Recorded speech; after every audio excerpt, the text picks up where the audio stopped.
American Leaders and Heroes by Wilbur F. Gordy. Patrick Henry and the Stamp Act, 1736 to 1799. With the fall of Quebec, France lost her hold of nearly all the territory in North America that she had acquired through the energy and heroism of her explorers. England profited by this loss, but England herself had soon to meet with a misfortune far heavier: the loss of all her colonies east of the Alleghenies and along the Atlantic coast. Very soon after the close of the last French war, she began, under the lead of the dull-witted King George, to treat them with so much injustice and oppression that in self-defense they were driven to take up arms for the security of their rights as a free-born people. The result was the American Revolution, which began in 1775 and ended in 1783. How this revolution came to be is one of the most interesting chapters in our history. Let us now trace the course of events leading to its outbreak. After the close of the last French War, England was heavily in debt. As this debt had been incurred largely in defense of the English colonies in America, George III, King of England, believed that the colonies should help to carry the burden. Moreover, as he intended to send them a standing army for their protection, he deemed it wise to levy upon them a tax for its support. Parliament, therefore, which was composed largely of the king's friends, ready to do his bidding, passed a law called the Stamp Act.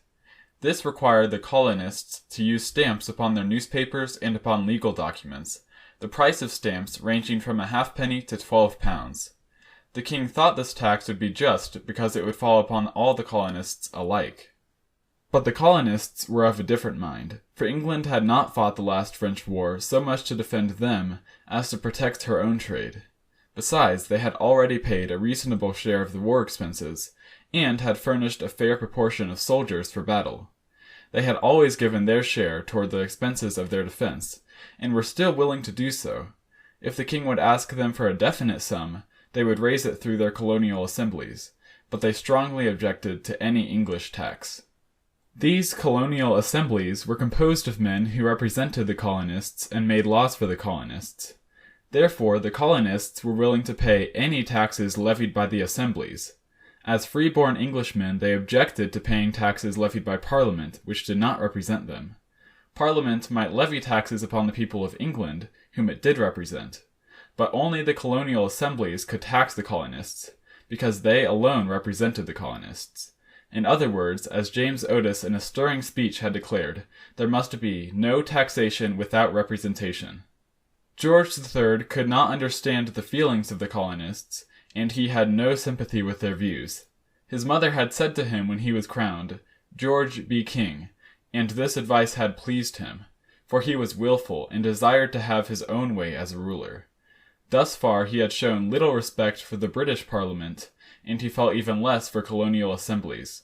Certainly, if he was to rule in his own way in England, he must compel the obedience of the stubborn colonists in America. The standing army which the king wished to send to America was designed not so much to protect the colonies as to enforce the will of the king, and this the colonists knew. They therefore opposed with bitter indignation the payment of taxes levied for the army's support.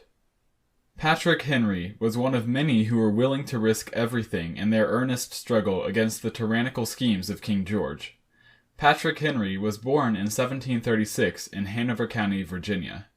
His father was a lawyer of much intelligence, and his mother belonged to a fine old Welsh family.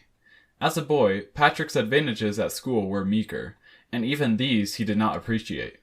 Books were far less attractive to him than his gun and fishing rod. With these he delighted to wander through the woods searching for game, or to sit on the bank of some stream fishing by the hour. When outdoor sports failed, he found delight at home in his violin. When he was 15 years old, his father put him into a country store, where he remained a year. He then began business for himself, but he gave so little attention to it that he soon failed. He next tried farming, and afterwards storekeeping again, but without success. At length he decided to practice law, and after 6 months' study applied for admission to the bar. Although he had much difficulty in passing the examination, he had at last found a vocation which suited him. He did well in his law practice, but we must pass over this part of his life in order that we may go with him to Williamsburg. He went there in 1765, soon after the passage of the Stamp Act by the English Parliament, to attend the session of the Virginia House of Burgesses, of which he had been elected a member. We get a vivid picture of our hero at this period of his career, as he rides on horseback toward Williamsburg, carrying his papers in his saddlebags. John Eston Cook says of him, quote, "He was, at this time, just 29, tall in figure, but stooping, with a grim expression, small blue eyes which had a peculiar twinkle, and wore a brown wig without powder, a peach blossom coat, leather knee breeches, and yarn stockings." End quote. There was great excitement in Williamsburg, and it was a time of grave doubt. What should be done about the Stamp Act? Should the people of Virginia tamely submit to it and say nothing? Should they urge Parliament to repeal it, or should they cry out against it in open defiance? Most of the members were wealthy planters, men of dignity and influence. These men spoke of England as the mother of the colonies, and were so loyal in their attachment that the idea of war was hateful to them. Certainly the thought of separation from England they could not entertain for a moment. But Patrick Henry was eager for prompt and decisive action. Having hastily written, on a blank leaf taken from a law book, a series of resolutions, he rose and offered them to the Assembly.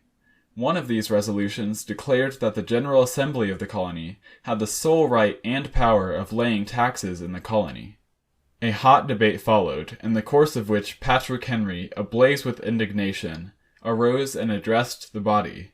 His speech closed with these thrilling words: "Caesar had his Brutus, Charles I his Cromwell, and George III. Treason! Treason!" shouted voices from the stormy assembly. Pausing a moment in a fearless attitude, the young orator calmly added, "May profit from their example. If this be treason, make the most of it."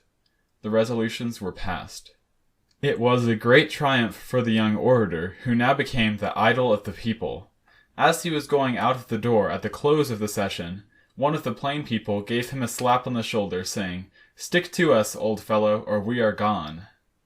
The note of defiance sounded by Patrick Henry at this time vibrated throughout America, and encouraged the colonists to unite against the oppressive taxation imposed upon them through the influence of the stubborn and misguided King George. But the English people as a whole did not support the king.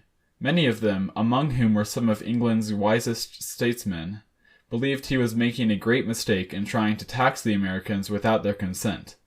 Said William Pitt in a stirring speech in the House of Commons, "Sir, I rejoice that America has resisted.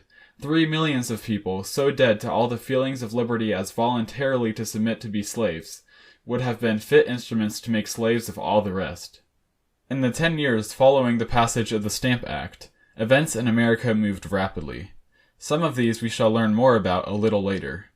It is sufficient here to say that the colonial merchants refused to import goods so long as the Stamp Act was in effect, that their action caused the merchants, manufacturers, and ship owners in England to lose money heavily, that these merchants and ship owners at once begged Parliament to repeal the Stamp Act, and that Parliament did repeal it 1 year after its passage.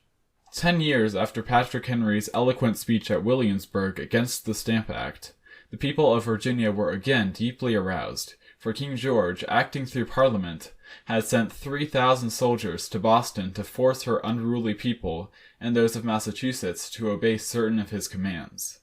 Virginia, having given her hearty support to the people of Massachusetts, the royal governor of Virginia drove the colonial assembly away from Williamsburg. But the people of Virginia, resolute in defense of their rights, elected a convention of their leading men, who met at Old St. John's Church in Richmond, a church which is yet standing. Excitement was widespread, and thoughtful men grew serious at the war cloud growing blacker every hour. Virginians had already begun to make preparations to fight if they must, but many still hoped that the disagreements between the Americans and King George might be settled, and therefore believed that they should act with great caution. Patrick Henry thought differently. He was persuaded that the time had come when talk should give place to prompt, energetic, decisive action. The war was at hand. It could not be avoided. The Americans must fight or tamely submit to be slaves. Believing these things with all the intensity of his nature, he offered a resolution that Virginia should at once prepare to defend herself. Many of the leading men stoutly opposed this resolution as rash and unwise. At length Patrick Henry rose, his face pale and his voice trembling with deep emotion. Soon his stooping figure became erect, his eyes flashed fire, his voice rang out like a trumpet. As he continued, men leaned forward in breathless interest, thrilled by his magical words. "We must fight. I repeat it, sir, we must fight. An appeal to arms and to the God of hosts is all that is left us.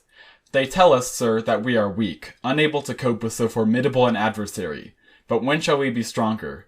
Will it be the next week, or the next year? Will it be when we are totally disarmed, and when a British guard shall be stationed in every house? Shall we gather strength by irresolution and inaction?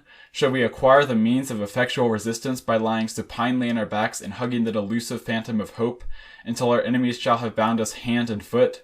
Sir, we are not weak if we make a proper use of the means which the God of nature hath placed in our power. There is no retreat but in submission and slavery. Our chains are forged. Their clanking may be heard on the plains of Boston. The war is inevitable, and let it come. I repeat it, sir, let it come. It is in vain, sir, to extenuate the matter. Gentlemen may cry, peace, peace, but there is no peace. The war is actually begun. The next gale that sweeps from the north will bring to our ears the clash of resounding arms. Our brethren are already in the field. Why stand we here idle? What is it that gentlemen wish? What would they have? Is life so dear or peace so sweet as to be purchased at the price of chains and slavery? Forbid it, Almighty God! I know not what course others may take, but as for me, give me liberty or give me death." This wonderful speech made a deep impression not only in Virginia, but throughout the colonies. The next month, the war began at Lexington and Concord. A little later, Patrick Henry was made commander-in-chief of the Virginia forces, and later still was elected governor of Virginia. At the age of 58, he retired to an estate in Charlotte County called Red Hill, where he lived a simple and beautiful life. He died in 1799. His influence in arousing the people of Virginia and of the other colonies to a sense of their rights as freemen cannot easily be measured. Without doubt, his impassioned oratory played a most important part in shaping the course of events which resulted in the Revolutionary War. End of chapter 12.